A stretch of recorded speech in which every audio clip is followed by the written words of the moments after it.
प्रश्न क्रमांक 2, 3 अंकों की सबसे बड़ी संख्या और सबसे छोटी संख्या का गुणनफल है। तो देखिए 3 अंकों की सबसे बड़ी संख्या कौन सी होती है? 9, 9, 9, तीनों बार 9 लिख दिया, ये 3 अंकों की सबसे बड़ी संख्या है। और 3 अंकों की सबसे छोटी संख्या क्या होगी? 1, और उसके बाद 2 जीरो लगा दिए। अब इनका अगर हम गुणा करते हैं तो ये 9, 9, 9 का अगर 1 में गुणा करते हैं तो आएगा 9, 9, 9, और ये जो 2 जीरो हैं इसको हम डायरेक्ट लगा सकते हैं। तो हमारा आंसर होगा 99900 या 99900। तो आंसर बी हमारा आंसर है। प्रश्न क्रमांक 3, कौन सी संख्या विलोमाक्षर या पैलिंड्रोमिक संख्या है? तो देखिए पैलिंड्रोमिक संख्या किसे कहते हैं? जिसको आगे से पढ़े या पीछे से पढ़े, दोनों में ही वो एक समान होनी चाहिए। तो यहाँ पर अंक देखते हैं हम 212, 543, 657 और 213। तो इन सब में से सिर्फ 212 ऐसा अंक है जिसको हम आगे और पीछे से एक जैसा पढ़ सकते हैं, 212, 212। तो हमारा आंसर होगा ए। प्रश्न क्रमांक 4, 3 अंक की सबसे छोटी विषम संख्या जिसका दहाई का अंक इकाई के अंक का दुगुना है वह संख्या है। तो देखिए इसमें क्या बोला है, 3 अंकों की सबसे छोटी विषम संख्या होनी चाहिए और दहाई का अंक इकाई के अंक का दुगुना होना चाहिए। तो देखिए 3 अंक की अगर हम संख्या लेते हैं तो उसका सबसे छोटी विषम संख्या तो 1 होगी, उसका अगर अंक दुगुना करते हैं तो 2 होगा, और पैलिंड्रोमिक है इसलिए जो आगे अंक होगा वही पीछे होगा। तो ये संख्या बनेगी हमारी 121, मतलब 121। तो हमारा आंसर होगा 121। प्रश्न क्रमांक 5, निम्नलिखित अनुक्रम में से कोलार्ड्स अनुमान का सही उदाहरण है यदि प्रारंभिक संख्या 6 लिया जाए। तो देखिए यदि हम प्रारंभिक संख्या 6 लेते हैं तो कोलार्ड्स अनुमान में क्या करते हैं, अगर सम संख्या है तो उसको डिवाइड बाय 2 करते हैं तो आंसर आएगा 3। फिर अगर विषम संख्या है तो उसको 3 से गुणा करते हैं और 1 जोड़ते हैं तो आंसर आएगा 10। फिर सम संख्या है तो उसको 2 से भाग देते हैं तो आंसर आएगा 5। तो हमारा जो आंसर आएगा वो आएगा 6, 3, 10, 5। ये आंसर हमें बी में प्राप्त हो रहा है, 6, 3, 10, 5। तो आंसर बी होगा। प्रश्न क्रमांक 6, 3 अंकों वाली कुल कितनी संख्याएं होती है? तो देखिए 3 अंकों की संख्या हमारे पास कितनी होती है?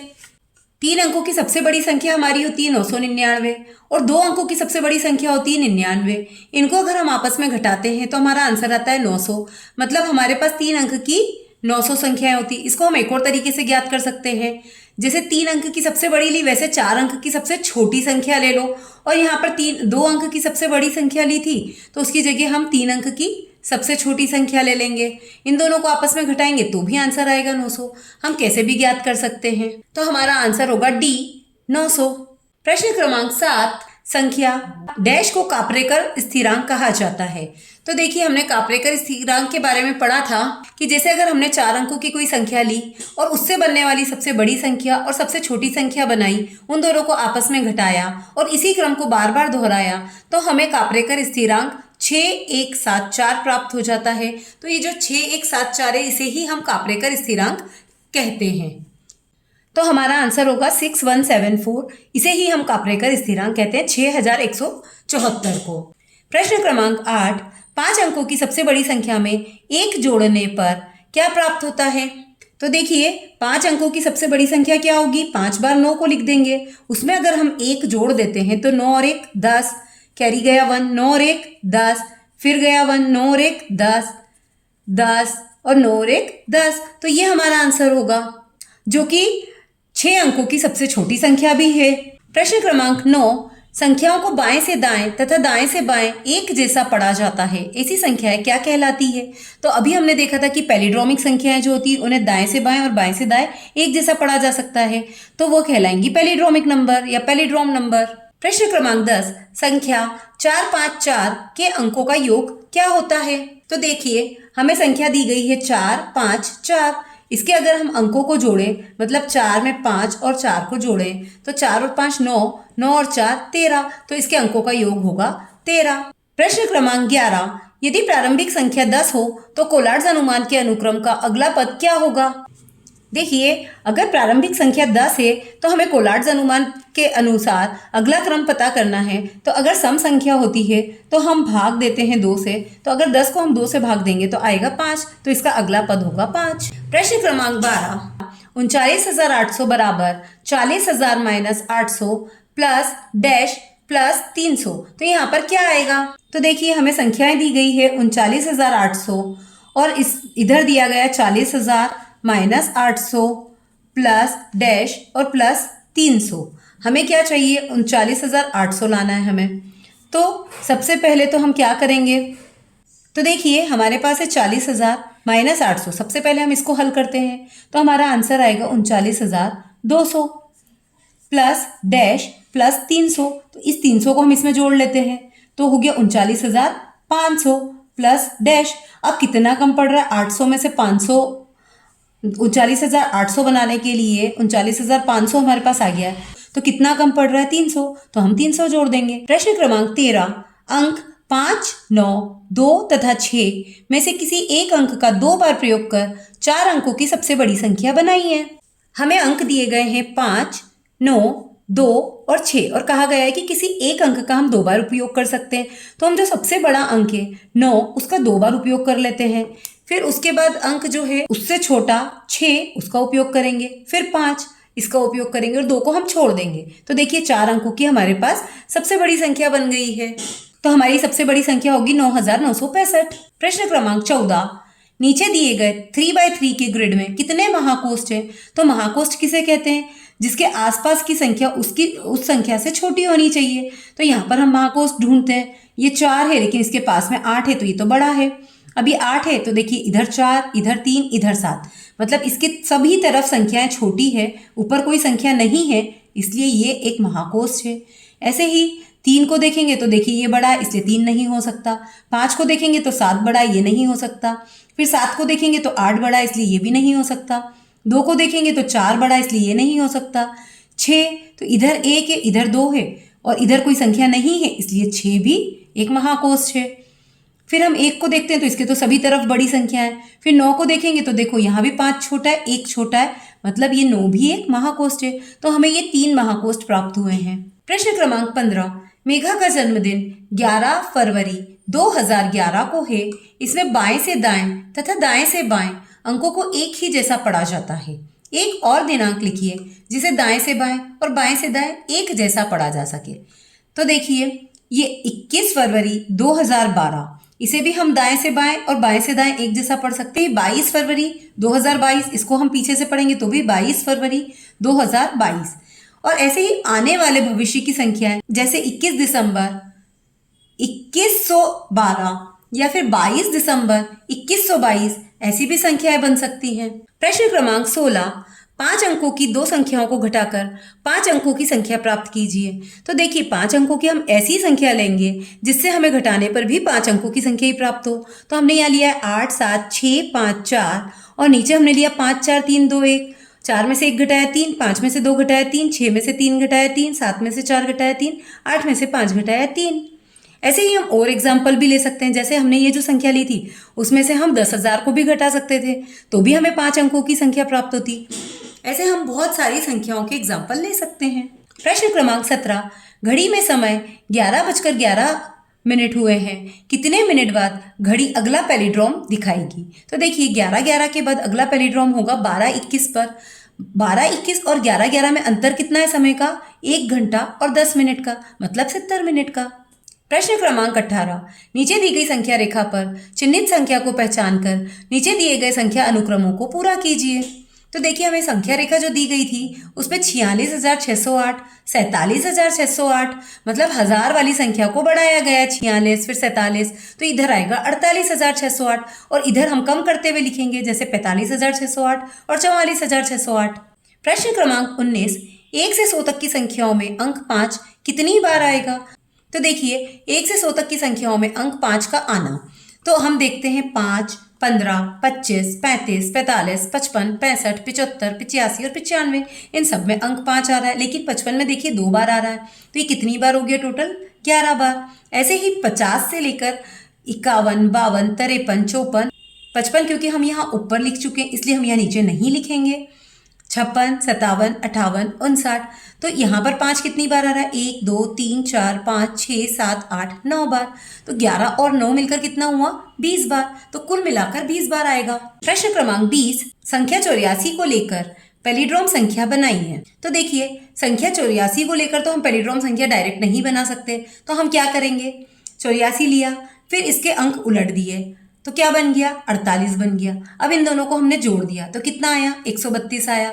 और इन्हीं के अंकों को वापस उलट दिया तो कितना आया, 231 आया। अब इन दोनों को आपस में जोड़ा हमने तो ये एक पैलिड्रोमिक संख्या बन गई, 363। प्रश्न क्रमांक 21, 4 अंकों की बड़ी से बड़ी संख्या बनाई है जिसके अंकों का योग 14 हो। तो देखिए ऐसी कौन सी संख्या होंगी जिनके अंकों का योग 14 होगा, जैसे 59, 68, 77, 86, 95।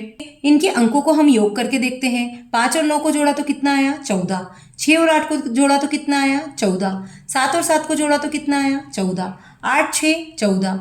9, 5, 14। अब इनमें से सबसे बड़ी संख्या कौन सी है, 95। तो हमें बोला गया है कि 4 अंकों की ऐसी संख्या बनाई है जिसके अंकों का योग 14 हो और वो सबसे बड़ी हो। तो हम ये 95 लेकर उसके आगे 2 जीरो लगा देंगे। ऐसे ही अगर हमें 5 अंकों की बोला जाता तो हम 95 लेकर 3 जीरो लगा देते। तो देखिए हमारा आंसर होगा कि 4 अंकों की सबसे बड़ी संख्या होगी 9500 या फिर 9500, क्योंकि इसके अंकों का योग 14 होगा और ये सबसे बड़ी संख्या है। प्रश्न क्रमांक 22, दिए गए ग्रिड में केवल एक महाकोष्ठ है। यदि महाकोष्ठ की संख्या के 2 अंकों की अदला बदली करते हैं तो यह 4 महाकोष्ठ बन जाते हैं। बताइए कि महाकोष्ठ की संख्या में कौन से 2 अंकों की अदला बदली की जानी चाहिए। तो देखिए हमने इन दोनों अंकों की अदला बदली करी, 5 और 1 को आगे पीछे लिख दिया। तो अब हमारे पास एक ये महाकोष्ठ बन गया, एक ये महाकोष्ठ बन गया, एक महाकोष्ठ ये बन गया है और एक महाकोष्ठ ये बन गया है। तो अब हमारे पास 4 महाकोष्ठ हो गए हैं। प्रश्न क्रमांक 23, अंकों 4, 7, 3 और 2 का उपयोग करके 4 अंकों की सबसे बड़ी संख्या और सबसे छोटी संख्या बनाइए एवं उनका योग ज्ञात कीजिए। तो देखिए हमें जो अंक दिए गए हैं उनकी सबसे बड़ी संख्या बनाने के लिए सबसे बड़ा अंक सबसे पहले लिखेंगे, फिर उससे छोटा, फिर उससे छोटा और फिर उससे छोटा। ऐसे ही छोटी संख्या बनाने के लिए सबसे पहले छोटा अंक, फिर उससे बड़ा, फिर उससे बड़ा और फिर उससे बड़ा। तो हमारी ये बड़ी संख्या और छोटी संख्या हमें प्राप्त हो गई। अब इनके अंकों का योग करना है तो इन्हें हम जोड़ देंगे। प्रश्न क्रमांक 24, 2 अंकों की ऐसी पैलिड्रोमिक संख्या बनाइए जिसका आपस में गुणा करने पर भी एक पैलिड्रोमिक संख्या प्राप्त हो। तो देखिए 2 अंकों की पैलिड्रोमिक संख्या 11 हो सकती है और इनके अंकों का अगर हम आपस में गुणा करते तो हमें 121 प्राप्त हो जाएगा। यह भी एक पैलिड्रोमिक नंबर है। प्रश्न क्रमांक 25, 4 अंकों की सबसे बड़ी तथा सबसे छोटी पैलिड्रोमिक संख्या का योगफल ज्ञात कीजिए। तो देखिए 4 अंकों की सबसे बड़ी पैलिड्रोमिक संख्या क्या होगी। तो 4 अंकों की सबसे बड़ी संख्या भी हमारी 9999 ही होती है, जो कि अपने आप में एक पैलिड्रोमिक संख्या है। तो यही हमारी पैलिड्रोमिक संख्या होगी। और 4 अंकों की सबसे छोटी संख्या तो हमारी 1000 होती है, लेकिन उसमें अगर हम 1 बढ़ा देते हैं, 1001 कर देते हैं, तो देखिए एक पैलिड्रोमिक नंबर बन जाता है और इनके अंकों का योग करेंगे तो हमारे पास ये आंसर आ जाएगा 11000। प्रश्न क्रमांक 26, वर्ष 2020 से शुरू करके आप कितने चरण में कापरेकर स्थिरांक पर पहुंच जाएंगे, हल कीजिए। तो देखिए हम 2020 से शुरू करते हैं तो कापरेकर स्थिरांक ज्ञात करने के लिए सबसे पहले हमें इन अंकों का सबसे बड़ी संख्या बनानी होती है। तो हमने इसकी सबसे बड़ी संख्या 2200 बना ली है और इन्हीं चारों अंकों से सबसे छोटी संख्या जो कि बनेगी 22 ये बना ली है और इन दोनों को आपस में घटा दिया है। फिर जो अंक हमें प्राप्त हुए उसकी सबसे बड़ी संख्या और सबसे छोटी संख्या बनाकर आपस में घटा दिया। फिर जो आंसर प्राप्त हुआ उसकी सबसे बड़ी संख्या और सबसे छोटी संख्या बनाकर घटा दिया। फिर जो आंसर प्राप्त हुआ उसकी सबसे बड़ी संख्या और सबसे छोटी संख्या बनाकर आपस में घटा दिया। ऐसे ही इस क्रम को हम दोहराते रहे तो देखिए हमें छठे क्रम में कापरेकर स्थिरांक जो कि 6174 होता है प्राप्त हो चुका है। तो हमें 6 चरण में कापरेकर स्थिरांक प्राप्त होगा। प्रश्न क्रमांक 27, 21 का खेल जीतने के लिए आपके द्वारा क्या रणनीति बनाई जाएगी, लिखिए। तो देखिए ये हमें किताब में एक गेम दिया गया है जिसे 21 का खेल कहा जाता है। इसके नियम क्या है, इसमें 2 खिलाड़ी संख्या बोलेंगे, उसमें 1 से 3 के बीच की संख्या बोलेगा पहला खिलाड़ी और दोनों खिलाड़ी बारी बारी से जो पहली संख्या बोली उसमें 1, 2 या 3 जोड़ते हुए अगली संख्या बोलेंगे और जो खिलाड़ी पहले 21 पे पहुंचेगा वही जीतेगा। तो इसके लिए देखिए हम क्या रणनीति बनाते हैं। तो 21 का खेल जीतने के लिए संयम, गणना और थोड़ी मनोविज्ञान की समझ की जरूरत होती है। इस खेल को जीतने के लिए हमें स्थिरांक 1, 5, 9, 13 और 17 प्राप्त करने की रणनीति होना चाहिए। तो देखिए पहला जो खिलाड़ी है वो अगर 1 बोलता है तो दूसरा खिलाड़ी के पास ऑप्शन है कि वो 2, 3 या 4 में से कुछ भी बोले। अगर सपोज उसने सिर्फ 2 बोला तो हम यहाँ पर 3, 4, 5 बोल देंगे और अगर उसने 2, 3 बोल दिया तो हम 4, 5 बोल देंगे। ऐसे ही अगली बार उसके पास हमारे 5 बोलने के बाद फिर 3 नंबर की जगह होती है, या तो वो 6 बोले या 7 भी बोल सकता है या 8 भी बोल सकता है। अगर उसने 6 और 7 बोल दिया तो हम यहाँ पर 8 और 9 बोल देंगे। फिर वो 10 बोलता है सपोज, तो हम 11, 12 और 13 बोल देंगे। फिर अगर वो 14, 15 बोल देता है या साथ में 16 भी बोल देता है तो हमने 17 बोल दिया। अब उसे 18, 19 या 20 कुछ भी बोलना पड़ेगा। तो देखिए 20 और 21 हमने बोला अगर, तो जीते कौन? हम, क्योंकि 21 हमारे पाले में आ गया। तो इसलिए हमें 1, 5, 9, 13 और 17 अंकों के लिए रणनीति बनानी चाहिए। प्रश्न क्रमांक 28, अंक 3, 4 और 5 की सहायता से बनने वाली 3, 4 और 5 अंकों की 3-3 पैलिड्रोमिक संख्याएं लिखिए।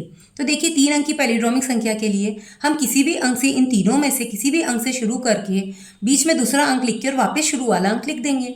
जैसे 3, 4, 3, 3, 5, 3 या 5, 4, 5। ऐसे ही 4 अंक की पैलिड्रोमिक संख्या बनाने के लिए हम जहाँ से शुरू करेंगे उसे ही आखिरी में लिखेंगे, बीच में 2 अंक समान लिख देंगे, या फिर हम चारों अंक समान भी लिख सकते हैं। जैसे 5 अंक की पैलिड्रोमिक संख्या के लिए 3, 4, 5, 4, 3 या 3, 5, 4, 5, 3 या 4, 5, 3, 5, 4, या फिर हम पांचों बार एक ही अंक को भी ले सकते हैं। प्रश्न क्रमांक 29, संख्या 50 से शुरू करके कोलार्ड्स अनुमान के अनुक्रम को लिखिए जिसका अंतिम पद 1 होगा। तो देखिए कोलार्ड्स अनुमान क्या होता है, अगर हम सम संख्या से शुरू करते हैं तो हमें भाग 2 करना होता है, और अगर विषम संख्या होती है तो गुणा 3 करके 1 जोड़ना होता है। तो हम 50 से शुरू कर रहे हैं, तो ये एक सम संख्या है, इसलिए सबसे पहले 50 में 2 का भाग देंगे, आंसर आएगा 25। अब 25 एक विषम संख्या है, इसलिए 3 का गुणा करके 1 जोड़ देंगे, तो 76 सम संख्या है तो 2 का भाग दे देंगे। 38 फिर से सम संख्या है तो फिर से 2 का भाग देंगे, तो आएगा आंसर 19। अब 19 एक विषम संख्या है तो इसमें 3 का गुणा करके 1 जोड़ देंगे तो आएगा 58। फिर ये एक सम संख्या है तो इसमें 2 का भाग देके आंसर आएगा 29। अब 29 एक विषम संख्या है तो 3 का गुणा करके 1 तो आएगा 88। ऐसे इस क्रम को हम दोहराते चले जाएंगे तो हमें 24 बार में 1 प्राप्त हो जाएगा। प्रश्न क्रमांक 30, पहली को हल कीजिए। मैं एक 5 अंकों की पैलिड्रोमिक संख्या हूँ, मैं एक विषम संख्या हूँ, मेरा दहाई का अंक इकाई के अंक से 3 गुना है, मेरे सैकड़े का अंक दहाई के अंक का दुगुना है, मैं कौन हूँ? तो देखिए हमें दिया गया मैं एक 5 अंकों की पैलिड्रोमिक संख्या हूँ, तो अपन ने 5 अंकों के लिए 5 स्थान ले लिए। मैं एक विषम संख्या हूँ, तो विषम संख्या 1, 3, 5, 7 या 9 हो सकती, तो हम 1 ले लेते हैं। दहाई का अंक इकाई के अंक का तिगुना है, तो इकाई का अंक हमारा 1 है और दहाई का अंक तिगुना है, मतलब 1 में हम 3 का गुणा करेंगे तो आंसर आ जाएगा 3। मेरे सैकड़े का अंक दहाई के अंक का दुगुना है, तो जो सैकड़े का अंक है ये दहाई का अंक का दुगुना होगा, तो 3 दूनी 6, ये हमारा सैकड़े का अंक आ गया। और ये एक कैसी संख्या है? पैलिड्रोमिक। तो पैलिड्रोमिक संख्या में आगे पीछे के अंक समान होते हैं, तो ये 3 यहाँ है तो यहाँ पर भी 3 होगा, और यहाँ 1 है मतलब यहाँ पर भी 1 होगा, तो हमारी संख्या होगी 1, 3, 6, 3, 1। तो देखिए माना इकाई का अंक 1 है, दहाई का अंक 3 गुणित 1 होगा तो 3, और सैकड़े का अंक 3 गुणित 2 होगा तो 6, और संख्या हमारी बनेगी 13,631।